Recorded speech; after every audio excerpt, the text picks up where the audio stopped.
What's the best piece of advice you've ever received? Lean into conflict. Lean into conflict? Lean into conflict. There's conflict Yeah. in project management. Lean into it. Yeah. The Tell me more. Yeah. the biggest problem that I find is that a lot of us are scared of conflict, Mm-hmm. and so we hide from it. And by hiding from it, bad news doesn't get better over time, and things grow. So it's just like I always tell people, identify it, pull out the weeds, plant new seeds. You have to immediately, because that toxicity will grow, it festers, and then it spreads. And so Yeah. we have to lean into it. And if there's proper ways to do it, but it's one of the most important things that we cannot shy away from because it's in everything. It's negotiation, it's in influence. People are gonna get triggered, and we have to be the ones to lean in and help them see the brighter future and help them get unstuck, even Yeah. in ourselves. It's Yeah. massively important.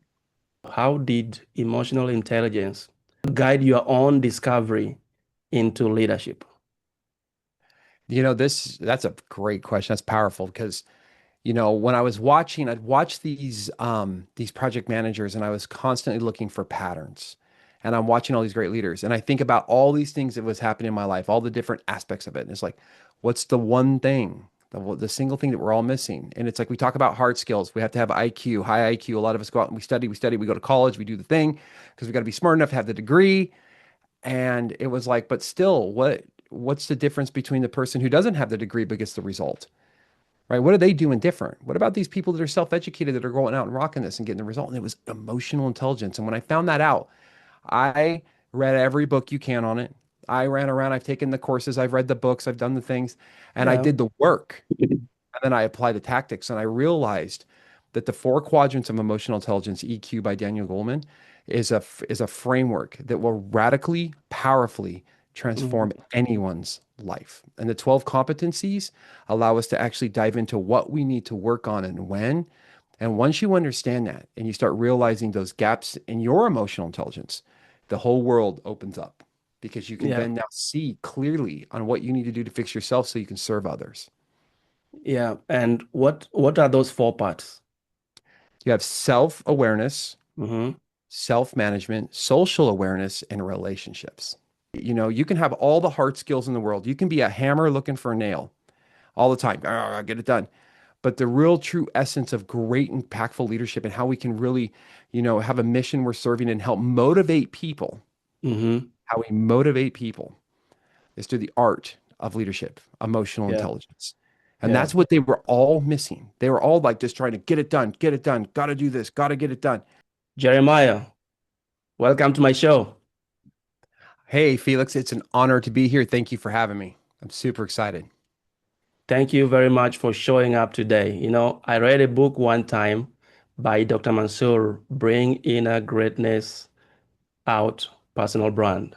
And his quote was like this: simply showing up will lead to chance meetings. So I like how I connected with you over the years on LinkedIn. And now we get a chance to sit together and talk about you and what you're doing with project leadership and just leadership in general. Mhm. In any company, if you want to understand any company culture, just follow the project leadership. That's where people get involved the most. That's where people form a team. And then there's a storming phase. And then there's a performing phase. And sometimes people spend too much time storming, storming, and storming. And then I know this is familiar to you and to anybody watching.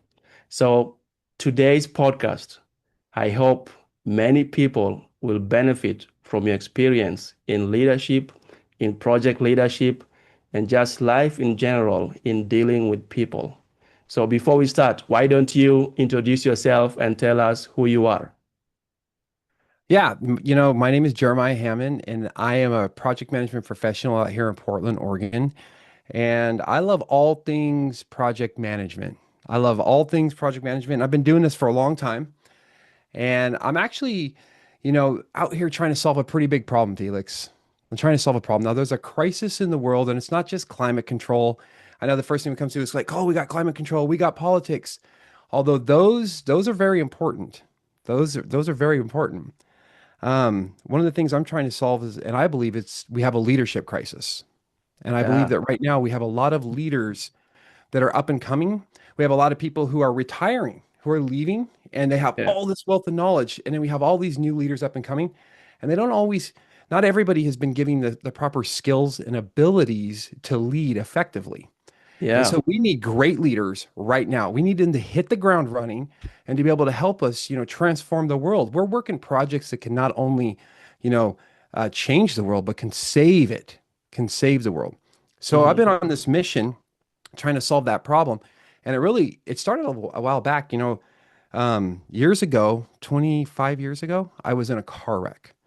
Mm. And I almost, it was a really bad car wreck. I was driving down the road and actually a friend of mine picked me up. I just got done playing some sweet, sweet child of mine licks. And a Hmm. friend of mine, picked me up. He's like, let's go on a drive. So we get in the car, we're going on this drive. I literally lived in a town of 100 people, 100 people. We're Mm. driving, it's like one road down the street, but there's this little turn in the road. And his truck was kind of like, a makeshift truck. And his dad decided to make his gas pedal have like basically a notch on it that he could use for cruise control. So you put it down, slide it underneath, and Yeah. now you could go 75 miles an hour. Well, here's the thing. We're driving down this road. His cruise control gets stuck. He bends down like this to reach down to grab and undo it. And when he Mm. did that, the road slightly turned and there was a parked car right there. And I was in the passenger seat. I just remember seeing the car come up on me Hmm. and we hit that car doing 75 miles an hour. And the Wow. car flipped upside down and it landed Yeah. on top of me and then it bounced off. And so what they did was they actually pronounced me dead in the scene. They got the other people out. There's two other people in the car. They pulled them out. And then I woke up Yeah. and they were like, this guy's alive. Yeah. So make a long story short, I woke up and I was talking to everybody and they flew me out. They put me in ICU. I was there for 7 days. I had, a lot of problems. I broke my body all over. I got, major concussion. Don't even remember it. 7 days. I don't remember a thing. I remember waking up and I looked around and there was one thought in my head. My life, like what happened? And Yeah. life is very precious because Hmm. from that moment, I literally, all these things happened. I'm driving down the road, car crushes me, all this stuff happens. I get a helicopter ride, which I've never been in one, but I got one then. I don't remember it. And I go down and I land and Hmm. I wake up and I look at these people sitting next to me and I'm broken. I can't move. And I could Yeah. just think life is absolutely precious and that I'm here Yeah. for a bigger reason. So they then put me into a convalescent center because I had to have major rehab to fix Hmm. everything. And over time, in there now, I was like, fast forward, I was like, this is where your life goes. It can either be taken from you in a second. And then at the end, here I am in old folks home, like in a convalescence center. And I was like learning and talking to them and they were sharing their experiences. And I was rehabilitating and learning so much about life. So when I got out of that, I was like, you know what? There's more for me to do. I'm here for a reason. I have a purpose. What is my purpose? What am I going to do? And how am I going to do this? So the next 10 years, I went out thinking that I was going to do it with music and I was going to combine the world and I was going to save humanity using my voice. And I went on a mission. I went traveling around. I put together bands, did all this stuff to try to really do that, but something was missing. And I was just like, there was something that wasn't, it just wasn't clicking about what I was doing. And I was kind of at a wit's end, struggling with some certain things. And I was in Montana, Bozeman, Montana, and I got offered this job, and it was really cool. It's like, hey, you have experience doing these things, working with equipment, and I got offered a job to actually, go out and operate cranes and swing all this big stuff around because I had that kind of background. And I was like, it's not rock and roll, but I need to be doing something more. So I stepped in there and I was super good at it. And then I got to start working with teams and I started helping the production line. All this stuff, just naturally, this leadership and who I was, it reframed. And all of a sudden I had a bigger purpose. And I was like, oh, wait, maybe I can help here. So I moved down to Salt Lake City and I'm still doing the rock and roll thing because I had some good Yeah. opportunities there. We were doing a lot of fun stuff. And I stepped into a leadership position with this business. And I was like, and they were just, it was actually, I was actually a floor sweeper. I was sweeping the floor. And then, because there's leadership everywhere, but I was sweeping the floor, worked my way up into their warehouse manager. And then I started noticing that there was a problem with their team. Like there was, 6 project managers had left this company in under a Mm. year. They couldn't hang. And here I was. And so what it was doing was it was causing a lot of stress on me and my team, a lot of stress on a lot of us, and they couldn't figure it out. And I kept going to myself, how is it you have six people have the same degrees, the same everything, Felix, but they Yeah. were getting vastly different results, and then they would crack under pressure because Mm-hmm. crisis reveals pressure, character, right? Yeah. And so I was like, how is this possible? So I started really digging into it, and that's when I realized that, you can have all the hard skills in the world. You can be a hammer looking for a nail all the time. "Ah, get it done." But the real true essence of great impactful leadership and how we can really, have a mission we're serving and help motivate people, Mm-hmm. how we motivate people is through the art of leadership, emotional Yeah. intelligence. And Yeah. that's what they were all missing. They were all like just trying to get it done, got to do this, got to get it done. They weren't even following processes. So I started really looking at like, okay, what's the common denominator here? Moved into Nuke, same thing.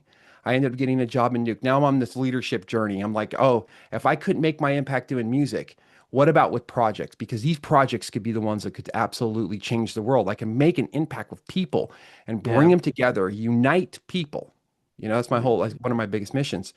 And so I started working in Nuke, same thing. People would come in, same processes, same degrees, PMPs, all of these things. Couldn't get the result, couldn't motivate people. Yeah. Leadership. Mm-hmm. Here I am working a major job. I was working GMD as government missile defense, mid-course missile defense, right? And I'm working this job and I'm in there and I have to motivate people extremely. I have 3 months to do something that most people would said it was impossible to do. And they're like, how do Yeah. you make it possible? So they Mm-hmm. put me in there and said, Jeremiah, do this. It wasn't processes. It had nothing to do with processes. It was leadership. Yeah. Every single thing I did was I attacked a bigger vision to what they were doing. I let them Mm-hmm. know that this is a mission we're serving. We're doing things here that could save the lives of millions. And we Yeah. have a very tight window to do it in, which means right now we have to dig down deep and we have to understand it's not about getting it done. It's who do we become and how do we serve others at at the deepest level. And Yeah. that right there, I got motivated 100 people to do something that was a lot of people thought was impossible. And from there, I just kept doubling down on every single thing I was doing. So, long story short, I believe leadership is the ultimate advantage in every single thing we do. And it all starts with you, self awareness. There's four levels. Number Mm-hmm. one, self. Number two, you have one to one leadership, being able to coach others. Number three, one to many, being able to inspire people. And number four, legendary leadership. Mm. So that's what I'm hearing. That's what I'm doing, and I found my impact, on through project management, but more importantly, project leadership, leadership in general. Yeah. I like that. So the first one is self-leadership, basically. The Yep, second one is one-to-one hmm, people. Like if you're leading a project, find a way to connect with people one-to-one, 100%. and also one-to-many. Hmm. And then the last one is legendary leadership, which has to do with, I'm assuming it has to do something with legacy. It does, and a lot to Yeah, do with your personal brand. yeah. I'll get to that soon then. Yeah. So you have quite a journey. And I interviewed somebody yesterday. And one common thing, not just yesterday, but in general, why does it take, I want to hear your opinion on this. Mhm. Why does it take a tragedy for someone to completely go through transformation or find their purpose or find their passion and then turn it into purpose? It's because a lot of things that we're doing is shoulds. We're always thinking about we should do this, we should do that. Mm-hmm. And when you have loss and pain Mm-hmm. attached to something, it becomes musts. And when things become must for any of us, a lot of us have different kinds of values. We either go away from pain or we go towards it, depending on what kind of, how we're wired. So as individuals, a lot of us, we kind of go through life where we're just doing life. And the minute that, like for even me, the minute that it was almost taken from me, and there was still rocky down the road. I had to learn. I grew up with a lot of people telling me I'd never amount to anything, all of this stuff, like a small town, really, cliquey in a sense. And so you have to break these old beliefs. And sometimes it Yeah. takes a massive tragedy for us to be Yeah. able to say, now is the time, because there might not be a later. Yeah, yeah. Because sometimes coaches, mentors, other leadership figures, they tell people to do one thing, to do the next thing, but those people don't listen. Yep. But almost when a tragedy comes, that's when I was just trying to connect that almost when a tragedy comes, that's when action gets taken. And your story is very powerful in this. And it's interesting how a small distraction can cause a major life transformation. Like not Absolutely. even one mistake can cause the life of the 100 people that lived in your neighborhood or in the town that you came from. Mhm. I can imagine the the emotions or maybe even the guilt that you see your friend's father that went through this. So I can Oh, imagine all that, the impact of that. What happened to you is tragedy, but for somebody to live with it, knowing that they almost killed you, almost pronounced dead on the scene, it's a very scary thing. Can you tell me about that? How you relate to that? you know, it was an accident, and I know that the father and his name was Johnny, the driver. Hmm. He was very, very upset about what happened. And it actually ate him up. And here's the thing, it was something that really he almost killed, two of his best friends. Hmm. And then on top of that, the accident actually he lost half his face because he was bent down. So it was pretty tragic, right? He has a Yeah. steering wheel impression in his chest. He broke his chest. Hmm. So he was beat up pretty bad too, and it was a very life-changing event for him. Hmm. But he actually did it a little bit different. He went into more depression and it ended up eating him alive because he couldn't come to terms with it because it was so hard on him. Does that make sense? Hmm. A Yeah. year later, he showed back up in that town. I was just actually getting out of crutches, and he wanted to go and hang out and talk about 1 year and just really and have a conversation around it. But I was like, I'm not getting back in a vehicle. And he had been drinking, and he actually ended up rolling his truck again a year later, Hmm. and doing more damage to himself because he couldn't get over that. And his dad he was a very religious man and Hmm. was completely just distraught by the whole thing that his son was part of stuff like that. So it's hard on Yeah. everybody in a situation like that.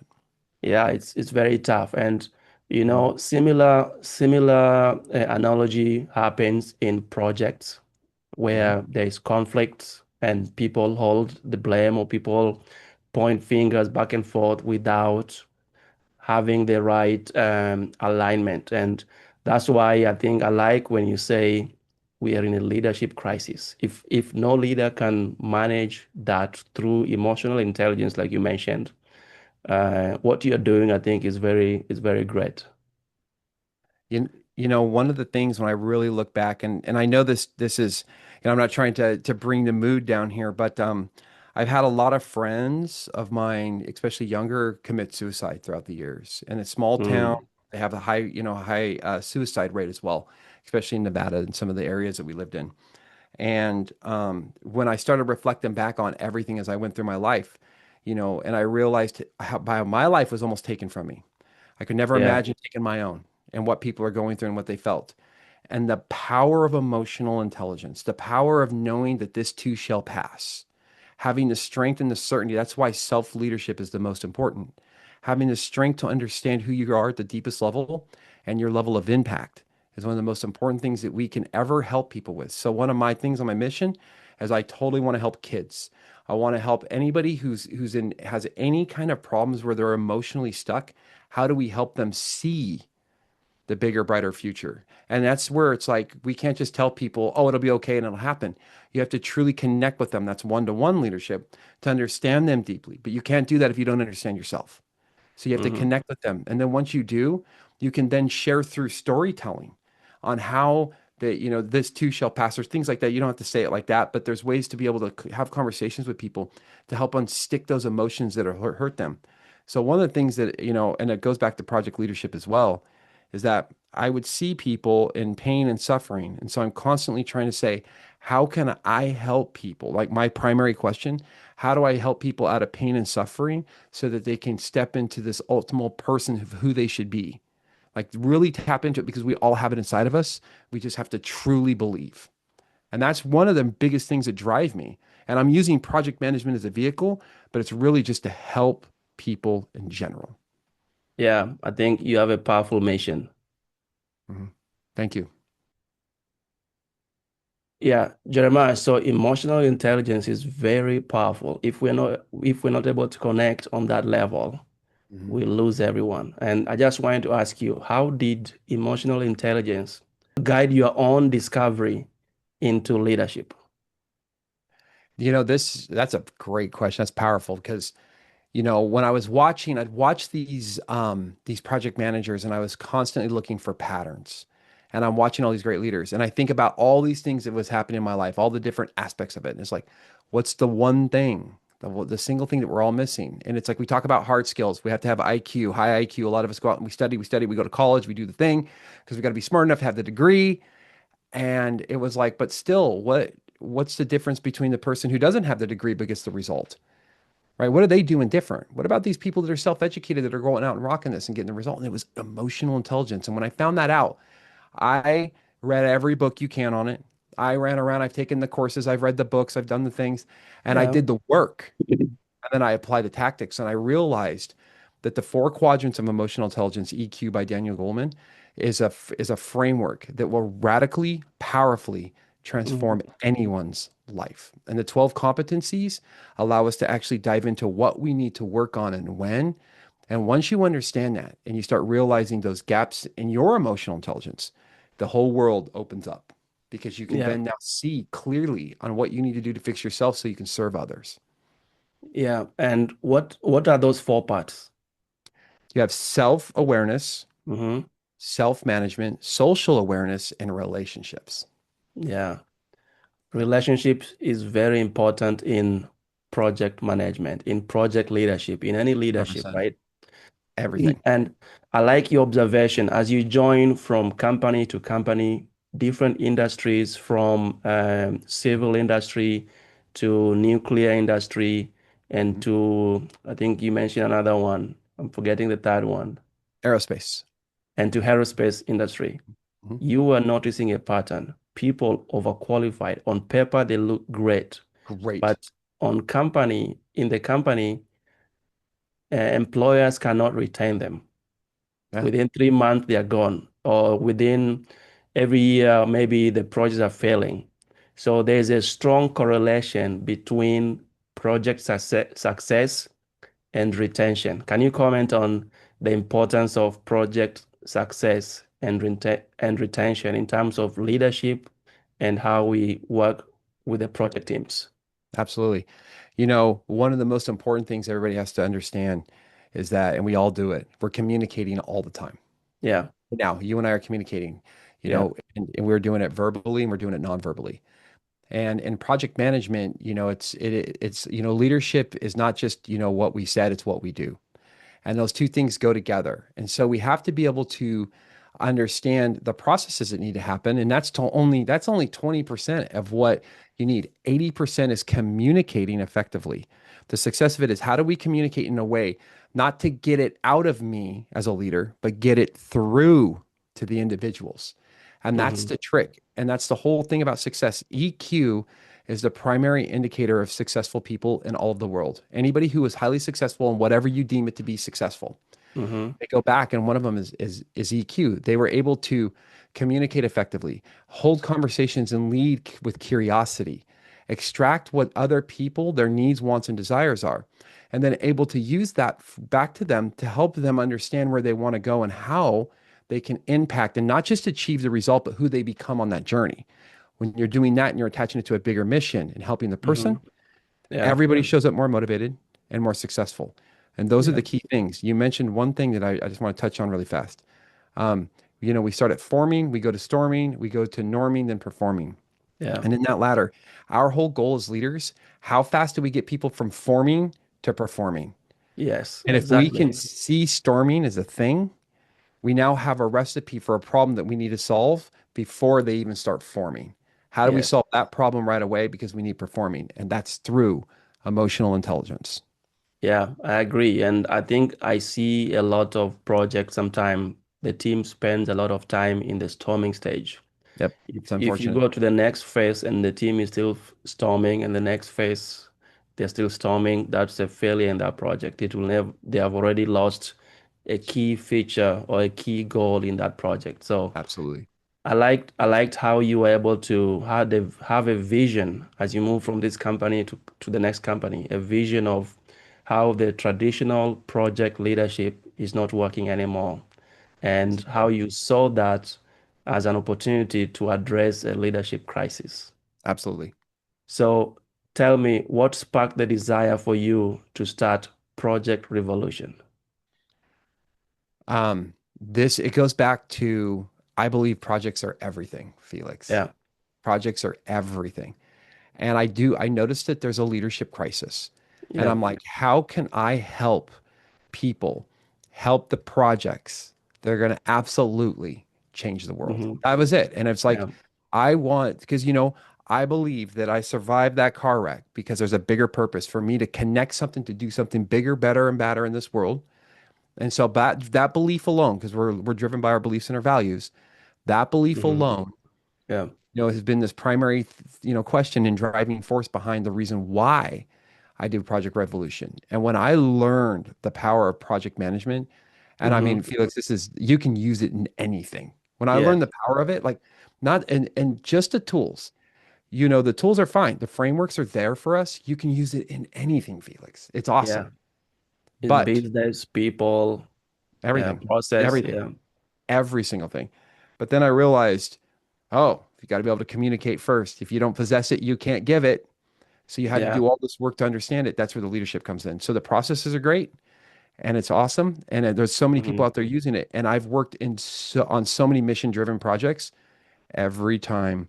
Great people and their families away from their kids working 16 to 18 hours because the process was broken or the leadership didn't understand how to manage people and made yeah, their lives miserable. So one of the yeah, parts that I want to teach great leadership, so the new leaders as we rise up in the companies and we're now working those projects, all of the new up and coming leaders, they know how to create high voltage cultures. They know what it takes to yeah, truly lead people at the highest level. yeah. So if there is a project manager listening to this right now, how can they take this compelling vision that you have about project leadership, leadership in crisis, and project revolution, and put it into action, even when things are not clear in a very disruptive environment like now? If they have to really understand the four levels of leadership. Start with the Yeah. four levels of leadership and the logical levels of change. And these are two frameworks that anybody can grab right now. And if they sit down and what does a good project manager do when things are chaotic? They plan, Yes. have to replan, and they stop and Yeah. they say, okay, where am I at level of my first level of leadership? Where am I hmm at? On a scale of 1 to 10, do I have more work to do there? And if I do, dive into some emotional intelligence, go get a couple books. But one thing I have to stress here, no education. Don't just read it and then to put it aside. Read something and implement it. That's how it's going to help. Take it directly to the floor and do the work. Yeah, So I that's a big agree. thing. Yep. Understand those levels of leadership and then make sure you're taking appropriate action on the things that you learn all the time. Yeah. Let's remind people the four levels. The first one is self-leadership, right? Right. Yep. Second one is one to one, Mm-hmm. then one to many, Yep. and then legendary leadership. Yep. I like 100%. it. And when Yeah. when you think about level one, if you don't possess it, you can't give it. This Yeah. everybody has to remember. So if you don't have certainty, how are you going to create certainty in others? If you don't hmm have confidence, how am I going to create confidence and my ability to solve those problems and do the work with leaders and executives? Then hmm once you have that, then in 1 to 1, people start going, okay, you know how to coach and understand people. 1 to many, you now can cast a bigger vision because you're compelling in your presence and you believe what you're saying. So other people are like, I believe what they're saying too, because you show up with certainty. And then Yeah. legendary leaders, your presence is felt when you're not there. Yeah. People know, they just know. Yeah. So, Jeremiah, I remember when you posted your story about the car accident, and I think at that time I had known you for maybe 1 year, and then you dropped the story, and I read it, and it was very emotional to see how you are pronounced dead, and then you are alive again, and Mhm. then you're going through all these treatments or processes that has to make you even realize now your bigger purpose. So Mhm. I like how you have overcome that. I see some resiliency in that. Somebody who is a leader has to be resilient. So can you talk to me a little bit about resilient leadership? Yes. Resilience is all about self-management. Hmm. It's all about willpower. So willpower is finite. Like we can basically, we use it throughout the day. And we have to understand our optimal times of productivity and performance and when we're our best. And so to truly be resilient, we have to understand ourselves. So I go back to one-to-one, Felix, on this, Yeah. or self. You have to understand yourself. Because once we understand our triggers and the things that drain us, the energy, the things that drain our energy, because we're only as good as the state in the mood we're in. So if I Hmm. have a low state, low mood, I'm going to get low results, low resilience. But if I Yeah. have a good state and I show up with certainty, ready to go, and those moments where crisis is happening, it reveals our character, who we are at our core substance, who we Hmm. really are. And at those moments, if we understand the triggers and how to handle them and what that feels like internally, Yeah. then we can see things for how they are. We can see it clearly, and then we can not. We don't react. We respond. We don't react Yeah. emotionally because we're being triggered in our amygdala. Big Hmm. component of emotional intelligence. Big Yeah. thing. The Hmm. amygdala. If we get hijacked, it will absolutely.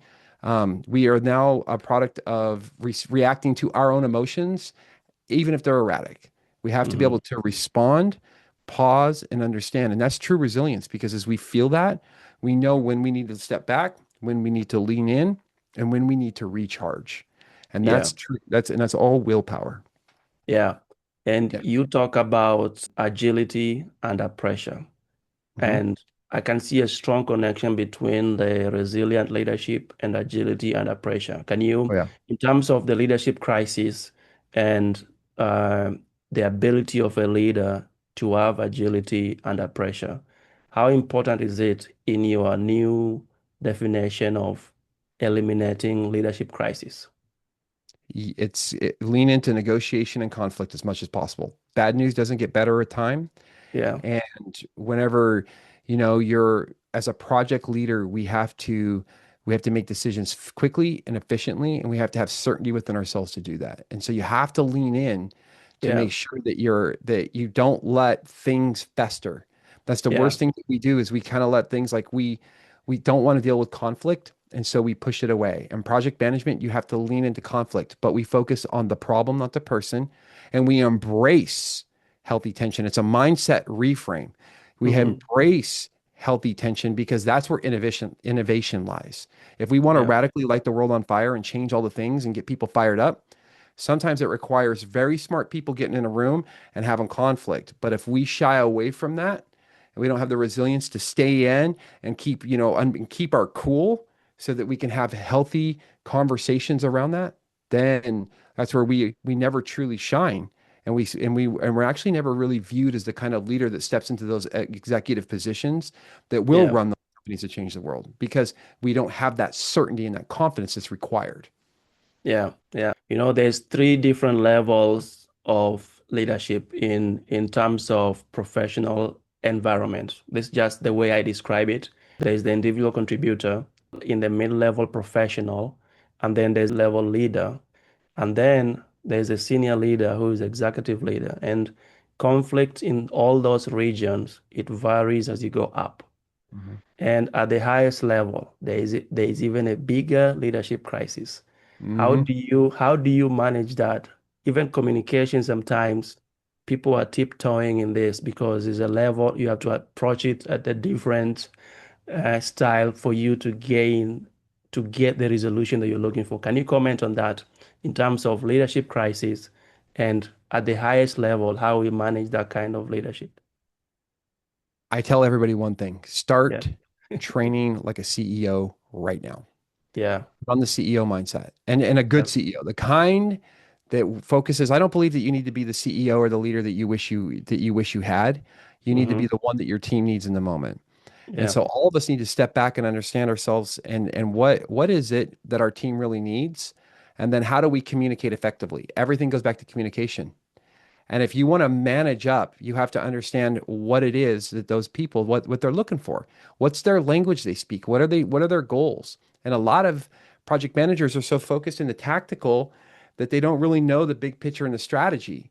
And project managers are the gap between executive leadership and the people doing the work They bridge it. I mean, we're doing the work too, but so are the leaders. So we have to understand how do we effectively communicate downstream, but then also understand the vision and the mission behind the people upstream. And if they're Yeah. not going to give it to us, then we need to create that. We need to pull it down and create it.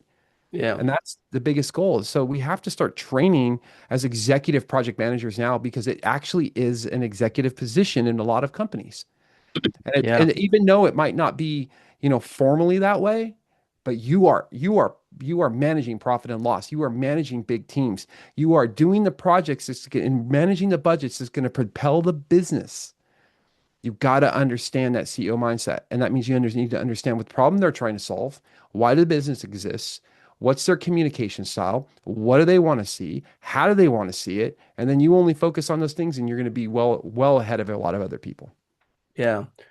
I set this goal over 3, 4 years ago, and I thought the goal is now old, but every time things come up and I go back to it and I refine it. So that was my goal number 2, build ownership and accountability in Mhm. project leadership. So, Love it. and you talked about thinking like a CEO. Like when I think of CEO, I'm thinking of ownership. They are looking at the company like it's theirs and it has to keep running successfully and Mhm. also make money at the same time and take care of people. Mhm. So tell me about the idea of ownership that leaders need to pay attention to. They, most leaders need to be thinking about why we exist as a company, as a business. Yeah. Why does it, what's the mission that we are trying to solve, Yeah. right? What's the mission? Where is it worth serving? And then how do we cast that vision? And this happens at all levels of the organization. And so for people to start thinking like that, if you can think about what's the mission? And then how does our identity, how do I identify with that mission? And if I do, how do I communicate that so the beliefs, our actions, our culture in action are now tied back to this identity of who we think we are?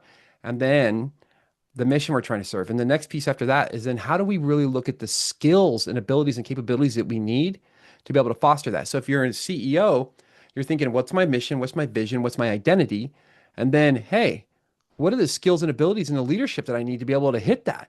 And so you're creating a team of people. You build confidence into your team. You build this into your structure. Mm-hmm. Project managers do the same thing, step down. They're trying to build a team. They have to understand the mission, the vision, and the identity of the CEOs and why they're doing a thing, which means the CEO has to communicate that effectively. And once they Yeah. do, they can extract that and they can turn it to their team and they can create a mission worth serving in a subculture that their values and beliefs are tied back to the culture and they know the skills and abilities that they need. Yeah. That's the power of Yeah. it. That's the trick. Yeah, I agree with that. And you talk about high voltage cultures.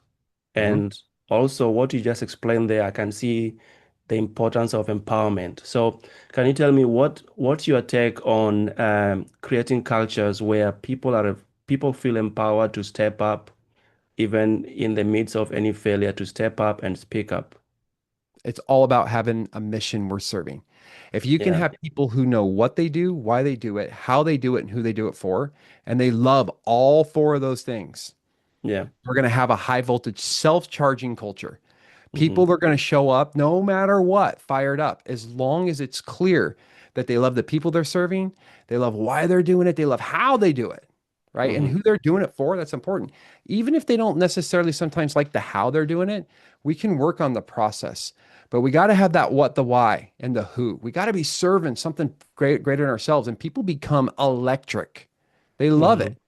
Think Yeah, about how we talk about leadership. We know that we're serving other people and we light up. Like, see, you lighten up, yeah, I'm lighting up. We love it. If you yeah, can treat that in your culture, your business, you sell the team, you sell the culture, you have a product, but your hmm team's the one delivering it. Your team's the one talking to your customers. You know, I'm going back to your story about the road accident. After you were injured, did you try to help your friend also at the same time in the Uh, road accident, or oh no, I was knocked out. you're knocked out? Okay. I was knocked out. Like they literally pronounced me dead because I was crushed by the car and I wasn't breathing. Mhm. And then I woke up. I did not connect earlier, but so sorry to hear your experience and how you went through that, and you came out of it strong, right? Yeah. And you still came out and you went into music Yep. And music, you thought you'll find, I think most people find happiness in music, Mhm. but that wasn't fulfilling enough. You had your passion and then you followed project leadership side Yep. and you thought you could do it more. And because of the tragedy, now you find your purpose. So I was saying this yesterday, people can find their passion all they want, Mhm. but at some point they will not feel fulfilled until that passion is driven by purpose. So I like how you are leading your life now through Mhm. purpose. And Yep. that's why I said passion without purpose is wasted potential. And I can Ooh. see I can see how your high voltage culture that you are creating is powerful. And I think it has to do something with your brand. And I want to ask you, how do you define your personal brand and what problem does it solve exactly? Um, I find that my personal brand comes down to three things. Well, it comes down to one thing, Yeah. but it's built up of three things, and that's presence.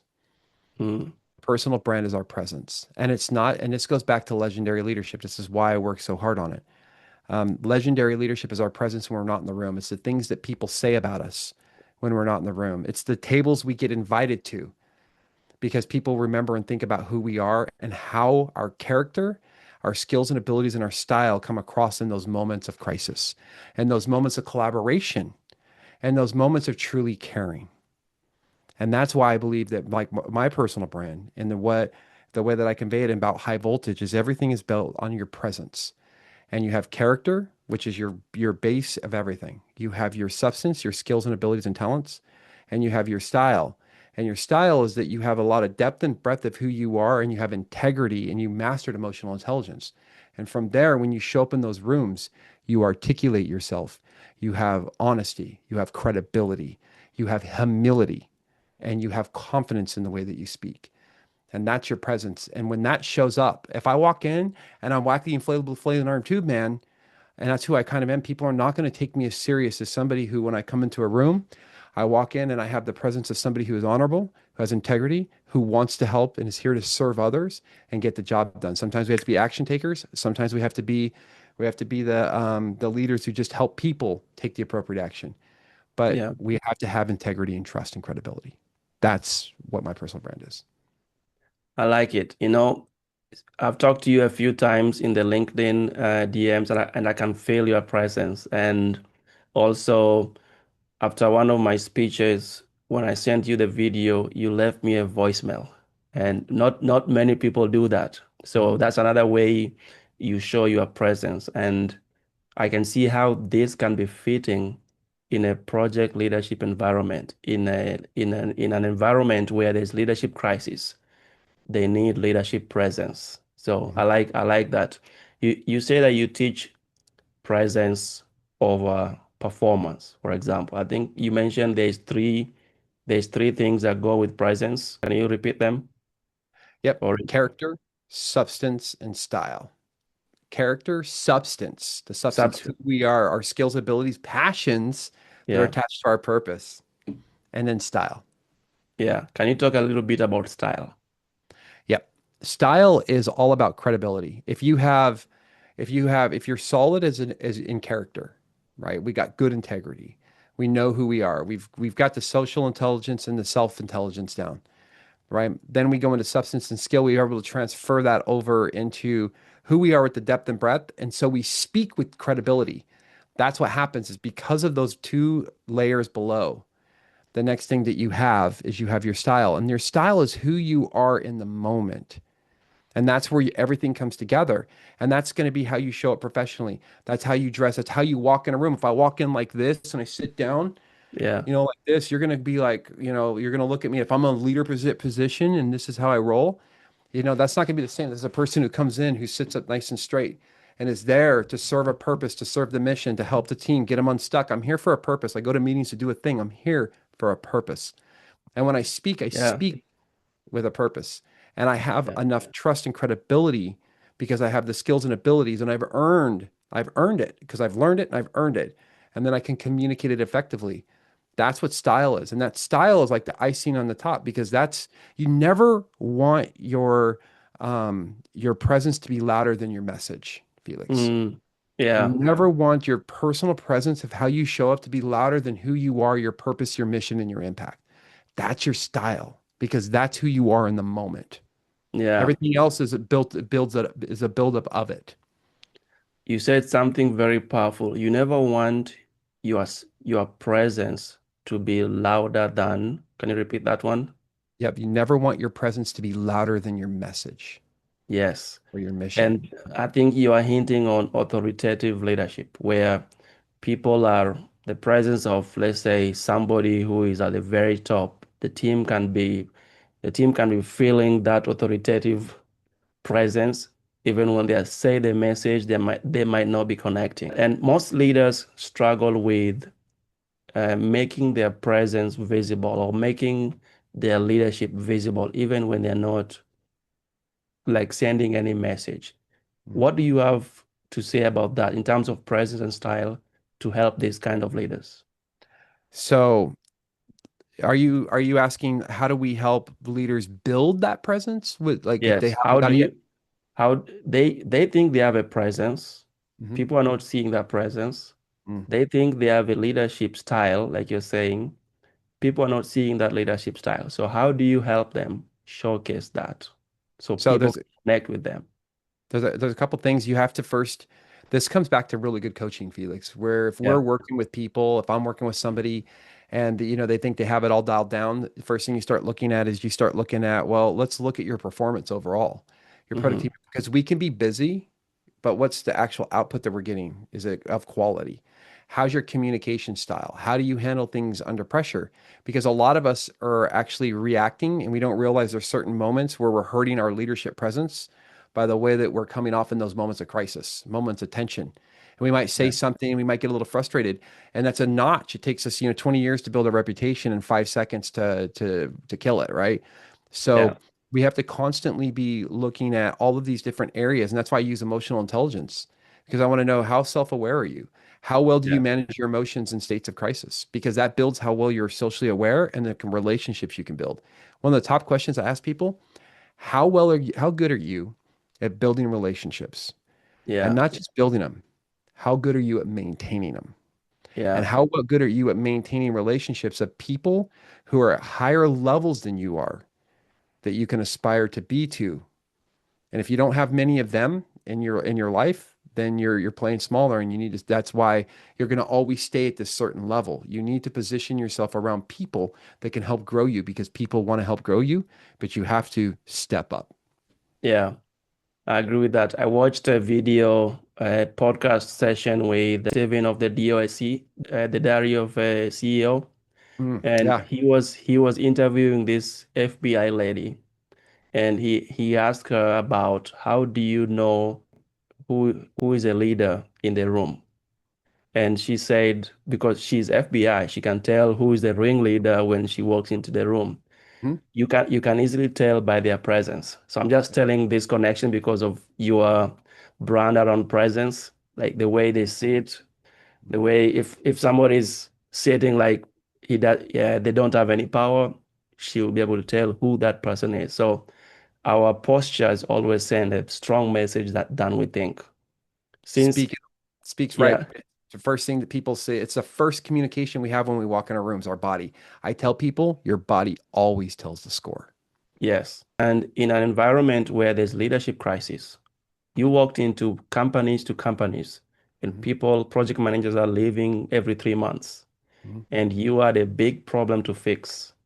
And as you walk into this room and you see the project teams, it's easy to tell their presence. It's Mhm. easy to tell what issue is going on. And I 100%. feel like that vision led you to the breakthrough that you're doing now with Project Revolution. Mhm. Yeah. Yeah. I mean, you can anytime you walk into a room, you can look around and you can see exactly, but you have to study it. Hmm. Felix, this is if we have to understand ourselves, then once we have some reps with one to one, then we can see it in one to many. That's why I have those 4 levels. Yeah. You Yeah. also talk about organizational awareness. Tell me about that. It's the same thing that as you have with self-awareness. How can you adequately make decisions around an organization if you don't understand why it exists? And Yeah, then once you understand why it exists, you got to be able to manage it effectively.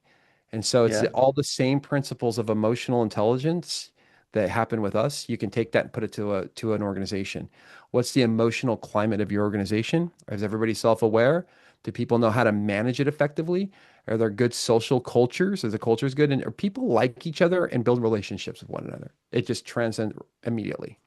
Yeah, and that brings me to the lifespan of an organization and the lifespan of a leadership. Mhm. You've said before that project managers are not just leading projects, they are leading the future. Can you tell me about that? Yeah, if you really think of how important project management is becoming now, Yeah, they say that there's going to be 25 million project managers needed in the next, by 2030. There's yeah, all of these projects coming. Really think about now that we're understanding that there's this role that a lot of companies just thought was like admin work for a lot of years. It's now becoming a yeah. major role in even small startup businesses. And those startup businesses are the ones that are innovating and going to be changing the world. So those leaders, those project managers that are going to be leading those roles, they are the future leaders that could change the world. And as project management becomes more of a staple in all organizations, not just in a few, in all organizations, you're going to see that those are the people that are driving the people that are helping the organizations manage the projects to absolutely bring the future forward faster. How can the new leaders in your own definition lead teams to understand the legacy of what they are building? They have to first understand it themselves. Yeah, Once they understand it and possess it, they can then pay it forward. But they have to want to pay it forward. They have to want to help people. That's one to one. It's one to one. yeah, You got to get in there one to one with them and help them and see the potential. You have to see the greatness in people. And yeah. once you can see the greatness in it, then you can help them tap into it and focus on those strengths and put them in the right position so they grow and flourish. And then you can help them with their weaknesses. Always lead with people's strengths. And when you do that, because you understand them, you can put them in the right position so they can also pay it forward and lead other people. I see the correlation between the greatness in people and the organizational effectiveness and what you mean by high voltage culture. How did you come up with the term high voltage? Just describe it for us. Yeah, high voltage is just self-charging, Yeah, self-charging. And it was awesome because I was working on my values and I was thinking about, here's my yeah, values. And, what does it really mean to me? So for the business and for myself. And I thought, well, you got to have rhythm. You got to have your habits. We are our habits. You got to have rhythm. How do we do work? How do we show up? You got to have stage presence, your personal brand, your leadership style, who you are at mhm, the deepest level. And then you have to have a revolution. You got to have something, a mission we're serving, your purpose, your impact. That's your identity, your beliefs. Everything's tied to that. And when you do that and you have those three things that are working for you, you now are self-charged because everything is state dependent. And now, because your identity is aligned with your beliefs, is aligned with your skills and capabilities, is aligned with your environment, you're fired up and you're yeah, self-charging. And yeah, your culture will fill that. And that's high voltage. It's just a yeah, way of saying, this is how I show up. I'm ready to go. I am the owner of my state. I am the owner in this moment. I own everything that's going on around me. I have control of me. So how I show up matters. It's very important that I show up and I show up at the highest level, ready to yeah. be my best, even when I'm feeling my worst. I like that. The future is self-charging. There is no Yeah. regulation. The only person that can regulate that is you. So Mhm. I like the self-leadership aspect in the high voltage culture. Take It's a ownership. it's a powerful concept. Yeah, Yeah. It's take ownership. It's who we are. We yeah, only control us. We influence everybody else, Felix. yeah, That's it. yeah, I can only control myself and how I interact, how I show up in the moment. But if I want yeah, people to take appropriate action, I have to understand and I have to give them the right autonomy, relate to them, be fair, give them certainty, but I can't give it if I don't possess it. And yeah. if I do that, they're going to be like on fire. They're going to love to work with you. They're going to Yeah, want to come to work with you. yeah. You have to charge yourself. Yeah, you have to self-charge yourself first before you can help others. 100%. effectively. Yeah. They call it mirror neurons. Our emotions are contagious. And so when we Yeah. get next to people, if I show up and I'm down and I'm a bummer, you're gonna be like, I don't want to be around that guy. I don't want to go now. Oh, Yeah. I gotta talk to Jeremiah. Oh, he's a snoozer. Yeah. That's why I talk about influence. The more you influence others, the more you illuminate your value. The more you influence others, the more you illuminate your value. I like that. It's interesting. It's an interesting concept. Yeah. So, do you have a personal brand symbol, and how do you use it every day in your life? You ready? You ready for Yeah, this? I'm It's ready for light. this. It's lightning. Is what? Lightning. Lightning. Lightning. Striking lightning. Yeah. Lightning. And so whenever Yeah. I see lightning bolt, that's it. It's energy is everything. Hmm. Energy is everything to us. We're only as good as the energy we create within ourselves, within the room. It's in everything. Energy is within everything. And so when I think of the lightning symbol, I just think of self-charging. Let's go. I got to bring the presence. I got to bring the right amount of presence. That's the key. Mm, It's not just, go in there and just be all hyped up. That's not it. It's I have to bring the right presence to take the room where they need to go to help the people meet the needs that they're trying to meet. It's lightning. But I can't do that if I'm not showing up on fire, ready to go. I like the reference. Somebody might think that you are electrical engineer, high voltage culture, lightning strike, and then you mix it with music, a Mhm. guitar. I've also seen a guitar. Tell me about the guitar story.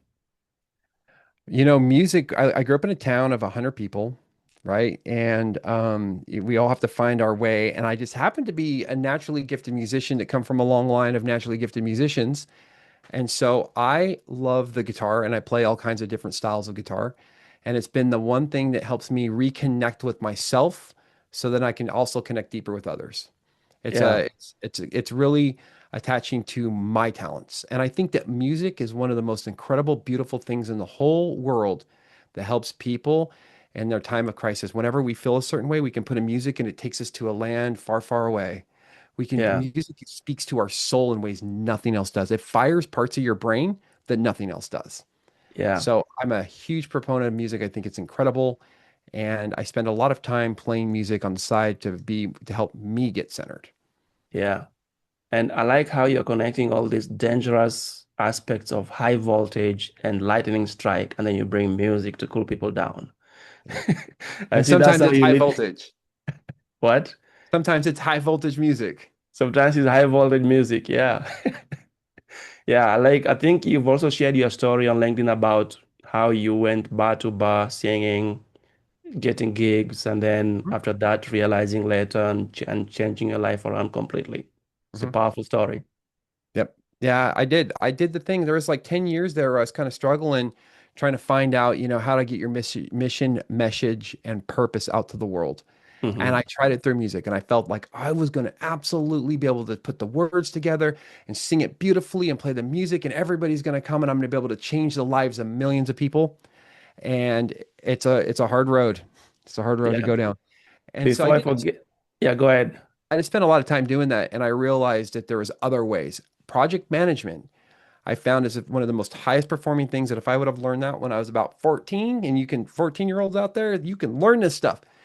I would be, we always go back to, well, what if I would be further along? But it's such a powerful tool that if I could understand the processes of high performance productivity, how to be productive, emotional intelligence, and leadership, Yeah. the world would be, us, human race would be unstoppable. I mean, we already are, but picture if we were all aligned, we knew how to communicate, and we all had self-charging power, and we wanted to communicate with one another, unity as a whole. Picture what we could Yeah. do. Yeah. And before I forget, I think you have a mission. Can you tell me your mission statement? Um, My mission is just to, I want to help businesses and people uncover well, it's essentially it's simple. I want to help people love what they do, why they do, how they do it, who they do it for, so that we Hmm. can unlock businesses' greatest asset, people, and in people's greatest asset, them connection with themselves so they can honor more people. Yeah. And with that, I see you changing the way you are leading projects in different industries, like to solve the leadership crisis issue. But also, I've noticed lately that you are having your own type of project certification. Can you tell me about that? You are helping Yeah. people pass PMPs. You're telling me about that? Yeah. So one of the things I noticed was that there's, again, how can you have two PMPs and you bring them on a project and they get wildly different results, Yeah, right? Two different PMPs get wildly, like, didn't they take the same stuff? They didn't know how to use the processes. I've You have seen people them. who, yep, cram for a test versus use it for leadership. I Yeah, leverage the PMP to transform my career. yeah, So it's a very small part of what we do with our business, but it's a lot of fun. And I partnered with a really, really incredible person who's had a PMP course for a long time, and it's all about leadership. And so what we did was I partnered with them, and I created what I call the project management pathway. I want to inspire and influence these project managers as they're stepping in and getting one of the most sought after credentials. That's a ripple effect. Think about this. If I can help them truly understand how to implement these tools and tactics and lead effectively, pass the test, cool. That's the output. That's one of the benefits, the achievement. But I help transform who they are and understand themselves at the deepest level so they can actually implement it. Now I'm doubling that impact. So I decided to use the PMP for one reason, to really help people not pass a test, but implement it so that we can help pull the future forward faster. And we're not just creating paper PMPs that know how to pass a test, but can't use it. They're doing themselves a disservice and the yeah. people around them. So that's what we do. I think it's a powerful way. I think it comes back to your self-leadership aspect. I think you mentioned the four different levels, and that falls in the first one. If people get their PMP and they can lead themselves into using it as a great tool Mm. into leadership, that can be more beneficial. Yeah, you're putting the time into it anyway. It's hard. Why not enjoy it and then Hmm. learn how to use it effectively? Like use Yeah, it so you can transform your career, really go in and transform your career. yeah. So I have a personal question that I know most people struggle with this. Oh, Mo uh-oh. Most entrepreneurs struggle with this, but I think you've managed it. I can see all your posts. When you post your picture with your spouse, and you guys are working together in the same company. We are. Most people are leaving each other for these things, but for some reason, you've done it. So how do you manage working in the same business with your spouse? Tell me. Just share any lessons that others can learn from. So I'm going to repeat that question. How do you manage working in the same business with your spouse? And do you have any lessons you can share? I have a lot of lessons I could share there. But the biggest thing that works for her and I is that I truly, just like any team, just like anything you're building, I truly sought to understand her at the deepest level of how she works as an individual. Because if you understand her work habits and not just think that they can do all these things, um, it's a lot easier when your spouse gets mad at you for her to say the things that might not, be very comfortable. So um, you have to understand how to Yeah. communicate. You have to understand them at the deepest level, how they work and what influences them. And then you can table it. But you also have to have expectations around work and play. And that's Hmm. the hardest thing. And so I would like everybody to understand one of the biggest lessons learned is that you have to turn it off. You have to learn to turn it off because when you work with your spouse, you can constantly get these ideas. Like I'll get an idea at 9 o'clock at night. Next thing you know, I'm whiteboarding out this thing. And Brooke is very peaceful, Felix. She Hmm. self-charges, like she likes to stop and breathe and go into nature and see walks and see the beauty of life and the world. She's a very beautiful individual. I love her to death. Hmm. And I'm a very high voltage individual. And when we come together, I'm fire, she's earth, really grounded. And so, Yeah. there's times where the fire, I don't want to burn the earth, right? I got to not Yeah. scorch the earth. And so we know what that is. And Yeah. you have to make sure you turn it off and that you still remember why you love each other and what you can do for each other and what you can do for her to show her that you are still a partnership in this journey of relationship and love and meaning, Yeah. which is Yeah. different than just do work, make money. Yeah. Is there one rule that you guys use to manage all that? Oh, there's like five. One unspoken or actually one written rule? Yeah, you ready? You ready? Yeah. Yeah. It's the shade. She goes, And that means she's pulling down the shade. I'm Yeah. done.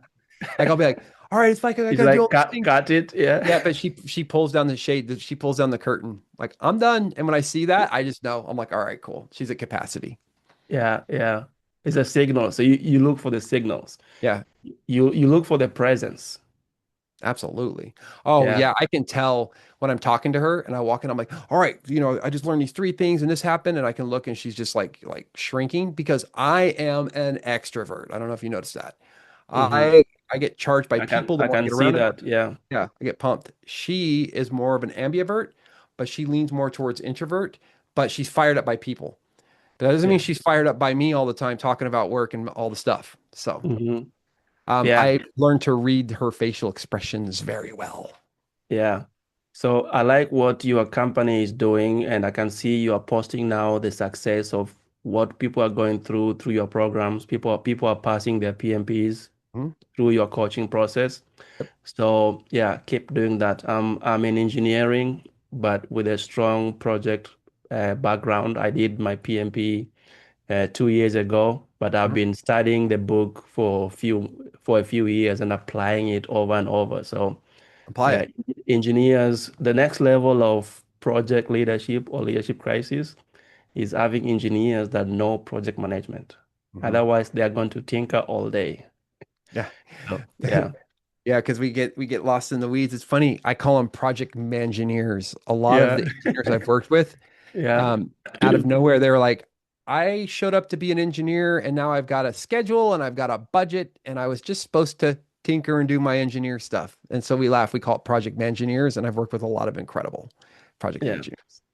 Yeah. So Jeremiah, now we are going to move to our rapid fire questions. Are you ready? Go. What's the biggest myth about leadership?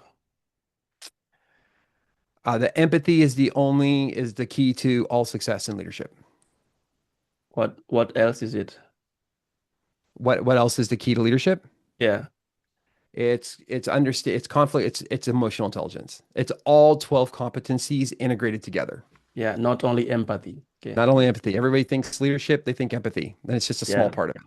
Yeah, that's the reason I ask you a follow-up question is a thought-provoking response. People are going to beat you for that. Yeah, they are. They will. It's good. Okay. One book every business leader should read. Primal Leadership by Daniel About Goleman. leadership. By Yep. by who? Daniel Goleman. Great.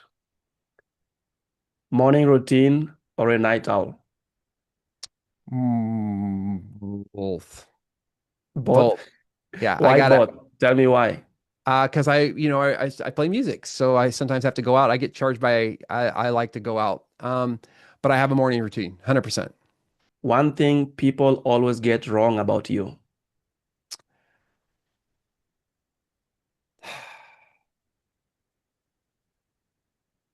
That's a good question. Ah, oh, that I that I only play rock music, Yeah. What other music do you play? all kinds. I play funk, I play jazz, I play blues, I play metal, I play rock, I play all music. I think it's because of the guitar. When people see guitar, they think Yeah, rock. Yeah. they just think rock and roll. I even play a little flamenco. Yeah.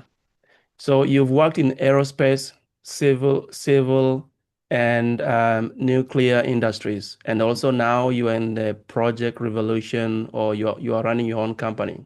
Mhm. Which of those pushed you the most? Building a business. Powerful. Why? You are relying on yourself 100% to grow it at first, and then really truly build relationships that none of them are forced because you work in a company and you have to get along with X, Y, and Z. Everything is all about building relationships Yeah, that's and, powerful. yep, and how you show up because you have to show up every day. Yeah, you have to think like a CEO, like you mentioned. 100%. What's the first word that comes to mind when you hear project revolution? Revolution, mission, mission. It's mission driven. Is a mission driven? Mhm. Yeah, powerful. High voltage driven, Yep, mission driven. mission driven. If you weren't in this industry, what will it be? In project management, Yeah.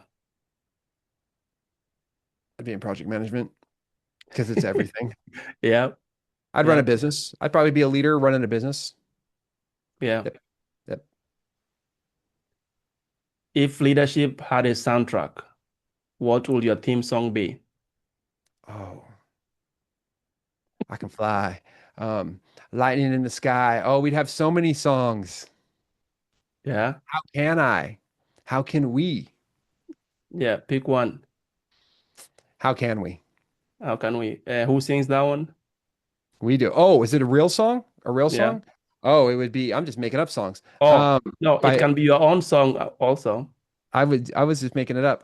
If I had to pick a leadership song right now, whew, Under Pressure by Queen, because it's about the moments when we get under pressure that love conquers all. Yeah. That's a powerful message. Yep. Yep. You Yep. see how it takes the thinking to get there. Yeah. Yeah, yeah, it does.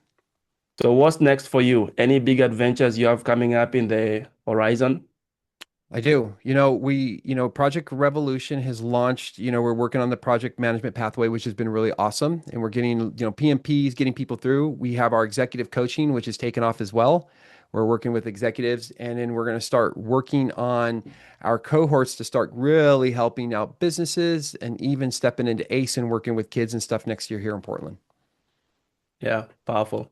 What's the best piece of advice you've ever received? Lean into conflict. Lean into conflict? Lean into conflict. There's conflict Yeah. in project management. Lean into it. Yeah. The Tell me more. Yeah. the biggest problem that I find is that a lot of us are scared of conflict, Mm-hmm. and so we hide from it. And by hiding from it, bad news doesn't get better over time and things grow. So it's just like I always tell people, identify it, pull out the weeds, plant new seeds. You have to immediately because that toxicity will grow, it festers, and then it spreads. And so Yeah. we have to lean into it. And if there's proper ways to do it, but it's one of the most important things that we cannot shy away from because it's in everything. It's negotiation, it's in influence. People are gonna they get triggered, and we have to be the ones to lean in and help them see the brighter future and help them get unstuck, even Yeah. in ourselves. It's Yeah. massively important. I want to recommend one book for you since you are in, yeah, because of your brand and your project leadership. The book's title is called Trillion Dollar Coach. Trillion And dollar coach. yes, and because you mentioned conflict, so what he does, this guy, he's called Trillion Dollar Coach because he's coached every single company that you know. If you combine all those companies, it adds up to over a trillion. So what he was doing is he will go into meetings, like your brand presence. He will try to see which two people in that room, in that meeting, have a disagreement or difference of thoughts or difference of opinions, and they are the ones slowing down the movement of the project. He will call them aside and ask them to solve it and align on one goal or one direction. Hmm. And then they will come back and set the team for great success. So he did that. He did that a lot, and it's very personal book. I like it. You can apply it today. I love It's that. Thank you for yeah, sharing that. yeah. And also on the side, he's actually coaching other families from underprivileged communities. So it's a very great book. I appreciate that. I will check that out. I'll report back. Yeah, you don't need to report back, but just use I it. I think it's will. very powerful. Yeah. I love it. What's the biggest risk you've ever taken? Whew, there's a few of them. Getting in that car was a pretty big risk. Yeah, Um, honestly, starting my business. yeah. There's been a couple other things that were really close to it, but starting my own business and taking that plunge to go all in on myself and then taking my partner with me because Mm-hmm. she's all in as well has been a big risk because it really does boil down to what you're made of, your Yeah, character, your substance, and your style, and it's a lot of work. yeah. I like it because you guys are all in. It's two All of in. you all in. It has to float. It Yep. can't sink. Yep. If even if it sinks, you have the next vision. So Yep. I like how you did that. Like, was there any struggle when you moved from like your regular W-2 into the business Oh yeah. and how you will make it?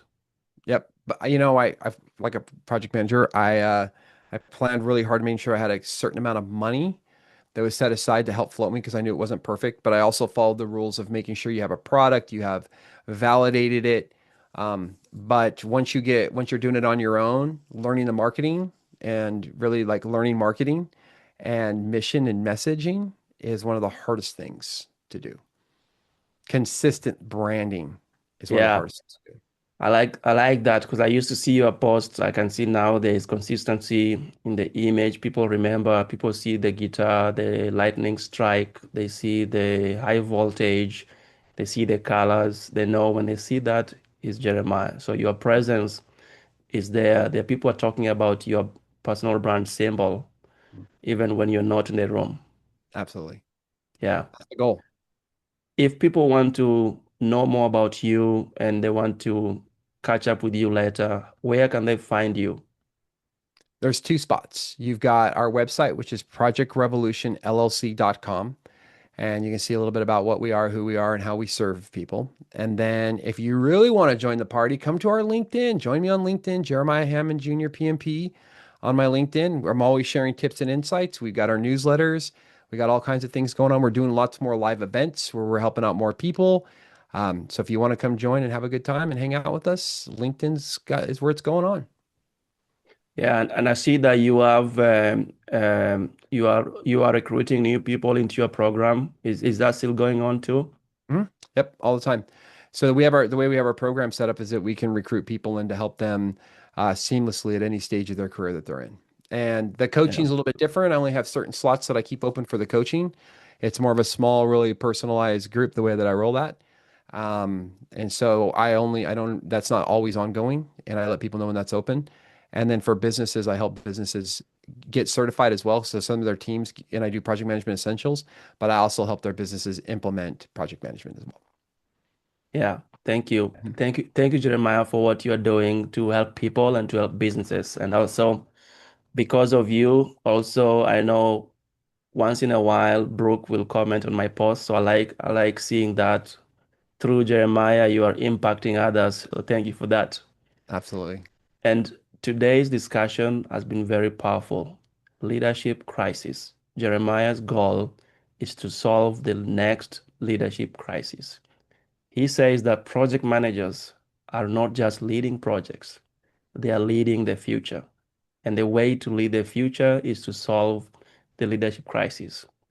From tragedy in a road accident to going through all the professional bouncing from music to project management and then back to project management, back to music.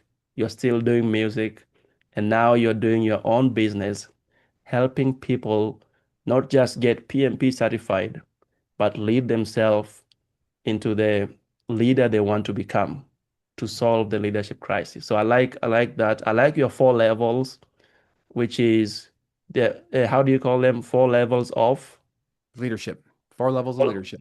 four levels of leadership. Self leadership, one to one to many, and legendary leadership. I like that. So, Mhm. and then also regarding your brand presence, there's also three levels of that. And the first one is trust, substance, and style, correct? Yep. Yep. And Good. it's actually character, which is where you build your Oh, trust. yeah. Character, Character, substance, and style. character, substance, and style. I like And that. it's funny, I call it the triple constraint of leadership, Felix. The triple constraint of leadership. Yeah, because if any Powerful. one of them are off, like our triple constraint of project Yeah. management, if any one of those are not balanced, it Hmm. shows in those Yeah. moments of style. So you got to make sure they're all balanced well. Yeah, I like that. And we also talked about the team development process from forming to storming to norming to performing. And we talked about how if a team spends too much time in storming stage, Mhm. how we need to be hyper aware of that. And leaders need to understand that to solve that quickly. Mhm. We also talk about how when you go from industry to industry and projects are not being successful or people are leaving the company, retention. So the importance of project success is powerful in creating a high voltage culture, which is Jeremiah's brand. So I like Yeah, this that's a lot. So thank you, Jeremiah. This has been a very great show. I like the rapid fire questions. I like how it made you think, and you came up I with a did. great response. Thank you so much. Thank you, Felix. Any, As always, it's an honor. It's an yeah, honor. any last word you want to leave with our audience? In order to lead others, you must first lead yourself, everyone. So to Yes, inspire, you got to be inspired. Let's go. yes. Self-leadership is everything. All right, thanks.